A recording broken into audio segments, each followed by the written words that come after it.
Hi, this is James Hahn with Real Life Rosary, and this is a daily meditation for real life. You ever heard of the Ten Commandments? Causes a lot of consternation in some people.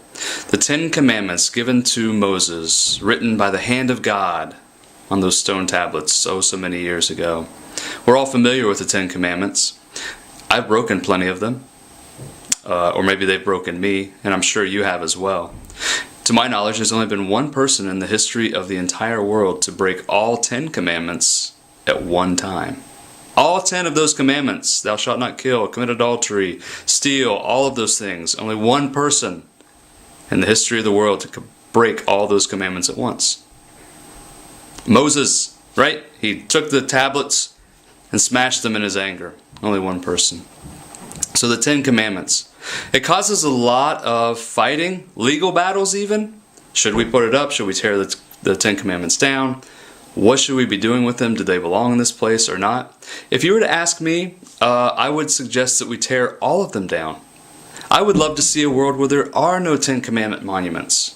Now, before you send me any angry emails, let me explain.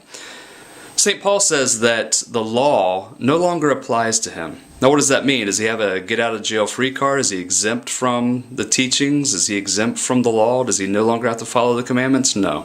What St. Paul is saying is that the law no longer applies to him because it's not needed. He doesn't need a commandment to tell him not to kill this very man who was an accomplice in the murder of St. Stephen. He doesn't need that commandment anymore. His heart has changed. He doesn't need a commandment to tell him to love God. He doesn't need a commandment to tell him to love his neighbor, to love his parents.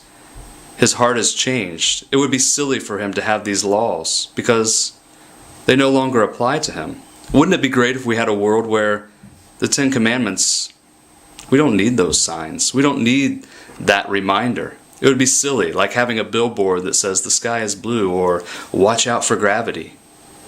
A world where the law no longer applies to us because we wouldn't think of living any other way.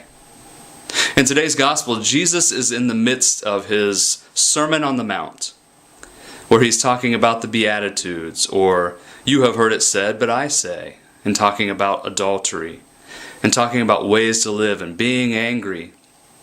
And he says to his hearers, because they recognize in him a new Moses, because Moses prophesied that this person would come.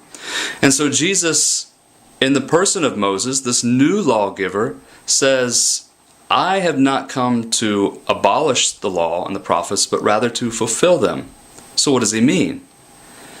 If we were to take all of the teachings of the prophets, all of the laws of God, all the commandments, and put them into one person, that would be Jesus. One person who followed all of these things perfectly, without fail, that would be Jesus. So Jesus is saying, I've not come to get rid of all these things, but to show you exactly how it is that they're lived out. I've come to enflesh these teachings and be an example for you. I've come to live these commandments, live these laws, live the teachings of the prophets, so that you can see it's possible with my grace. So that's what Jesus is saying to these folks today in this gospel. So I guess my challenge for you and for me today is, what commandment do we not need? Now, we need all of them. We're sinful. We're not Jesus. But if we were to take the 10 commandments and look at our own life, which one do we need the least? Do I need a commandment to tell me to honor my father and mother? I wouldn't think otherwise. So that one I can kind of push aside. Even though I'm not perfect at it, I'll admit. But there are other commandments that I need a lot of work on. So maybe that's a good thing to do today, is to take a look at those commandments. And I'll post a reference to where they are so you can look them up. Look at the 10 commandments and rank them. Which one do you need the most work, the most help with, and which one do you need the least help with? And kind of go through those and ask Jesus to help you to become more like him, to more in flesh and fulfill those commandments the way he did. He will help you. You just need to ask.